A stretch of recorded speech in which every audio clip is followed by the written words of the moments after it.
This podcast is brought to you by Odiogo.com. Government spends £1.2 million of taxpayers' money funding show which glorifies violent black Muslim supremacist. The British government has spent more than £1.2 million subsidising a travelling road show which glorifies violent black Muslim supremacist Malcolm X, an exclusive BNP News investigation has revealed. The payment to the radical middle way organisation in Britain is only a portion of the scandalous £100 million waste of money which forms part of the government's failed anti-terrorist programme called Prevent. The government stupidly believes that a few websites and community centres will somehow persuade extremist Muslims not to become terrorists. The programme is aimed at showing Muslims how nice Britain is and why they should not resort to extremism to achieve their goals. It is due to be expanded under the new anti-terrorism plan unveiled this week by Home Secretary Jacqui Smith.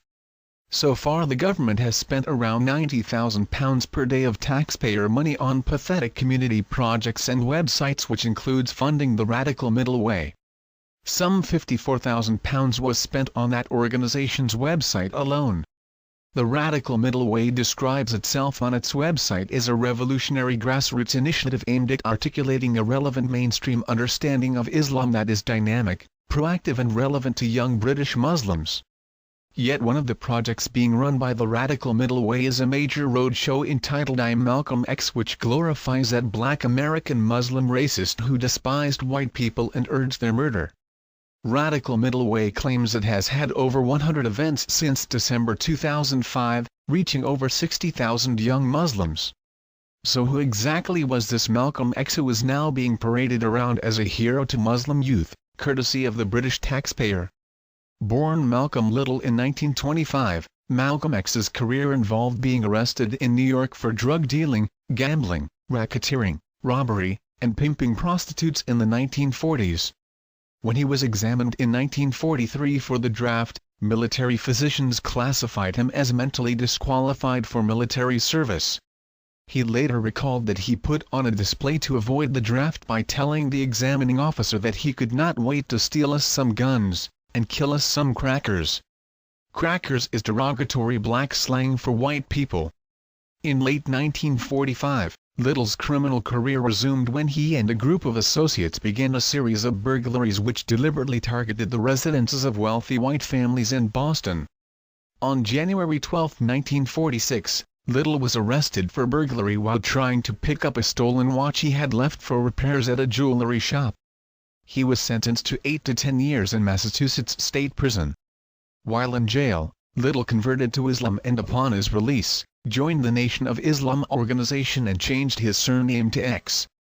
In his autobiography, Malcolm X explained the X. The Muslims X symbolized the true African family name that he never could know. For me, my X replaced the white slave master name of Little which some blue-eyed devil named Little had imposed upon my paternal forebears.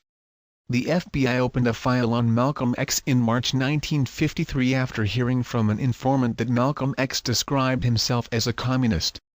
Soon the FBI turned its attention from concerns about possible Communist Party association to Malcolm X's rapid ascent in the Nation of Islam. Malcolm X proudly promoted the Nation of Islam's teachings.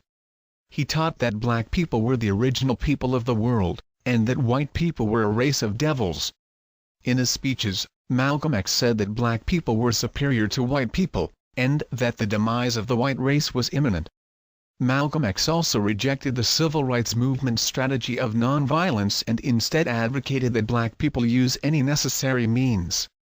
On March 8, 1964, Malcolm X broke with the Nation of Islam and founded his own Muslim Mosque, Incorporated, and the Organization of Afro-American Unity, a secular group that advocated black nationalism. He was assassinated by a black gunman in 1965. Other projects run by Radical Middle Way, and subsidized by taxpayers, include global activism through hip-hop and Why Europe Needs Islam. In terms of the new anti-terrorism plan put forward by Smith this week, the Prevent campaign budget will be increased to £5.3 billion a year by 2011, the vast majority of which will be spent on such projects. The time has come to show these criminal traitors in Westminster the door. Only the British National Party will put a stop to this madness. Share.